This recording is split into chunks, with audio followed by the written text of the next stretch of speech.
오늘 4월 28일 목요일 아침 말씀 묵상 큐티를 합니다. 진리가 다가오면 진리를 향하여 두 가지 반응이 일어나게 됩니다.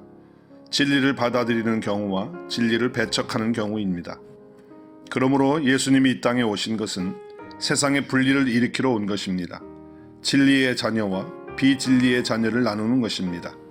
편가르기를 하는 것입니다. 세상은 서로 하나가 되자고 그렇게 말합니다. 종교 간에도 하나가 되고 나라 사이도 하나가 되자고 하는 것입니다. 그러나 진리와 비진리는 섞일 수가 없는 것입니다. 빛과 어둠이 함께 할 수 없는 것입니다. 악과 선이 함께 할 수 없기 때문에 혼돈의 세상에 참된 진리가 오자 세상이 두 쪽으로 나누어지는 것입니다. 예수님을 믿는 자와 예수님을 고발하고 죽이는 자로 나누어지는 것입니다. 대제사장들과 바리새인들이 공회를 모으고 의논합니다. 예수님이 잘못한 것은 없습니다. 죽은 자를 살리는 것은 잘못된 것이 아니라 선하고 좋은 일이고 기뻐해야 할 일입니다. 그런데 그들이 모의를 하는 것은 예수님이 많은 표적을 행하고 있으니 그를 가만히 두면 모든 사람이 그를 따라가게 된다는 것이기 때문입니다. 그러면 민심이 예수님에게로 옮겨가면 데모가 일어난 것으로 알고 로마 군대가 들어와서 우리의 땅과 성전과 민족을 다 빼앗아가면 어떻게 되겠느냐고 말합니다. 그들의 말하는 의도는 성전을 위하고 하나님이 택하신 자기의 민족을 염려하는 것처럼 보이고 하나님께 대하여도 충성되고 나라에 대하여서도 애국하는 것처럼 보이는 것입니다. 공회로 모인 자리에서 이러한 대세의 흐름을 누구도 감히 거부할 수 없는 것입니다. 이것이 현실인 것입니다. 이것이 진리를 거역하고 배척하게 하는 사람들의 현실관입니다.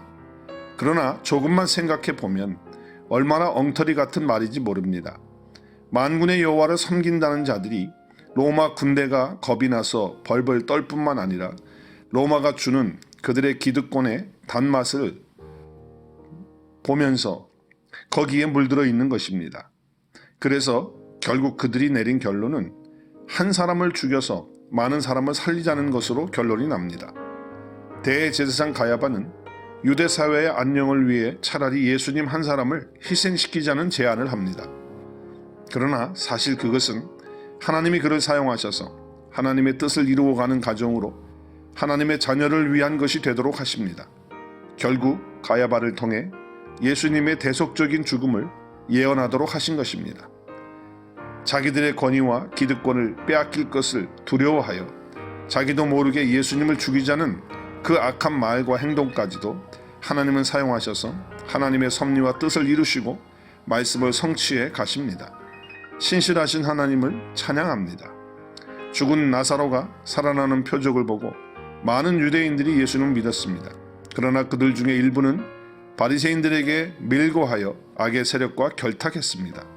지금도 여전히 복음을 듣고 하나님께 순종하는 사람들을 통해 하나님 나라가 왕성하게 세워져 가지만 다른 한쪽에서는 어둠의 세력이 교회와 성도를 유혹하려고 온갖 술수를 행하고 있습니다. 예수님을 믿으면서도 이 땅에서 잘 먹고 잘 살려고만 하는 것에만 관심을 갖고 다른 복음과 다른 예수님을 전하는 것은 결국 예수님을 죽이는 이름을 기억하고 조심해야 합니다. 6월절 의식을 치르면서도 6월절의 주인공이신 예수님을 알지 못한 유대인들처럼 내 신앙생활에도 핵심인 주님과의 친밀한 교제가 빠진 상태에서 종교의식과 나의 유익만을 추구하지 않도록 조심해야겠습니다. 나는 어느 편에 서 있는가? 언제나 진리 되신 예수님 편에 서서 하나님 나라를 세우고 확장하는 일에 참여할 수 있도록 나의 유익과 나의 기득권과 세상적인 것을 추구하는 자리에 서지 않도록 항상 빛 대신 주님 안에 있기를 오늘 아침 기도합니다.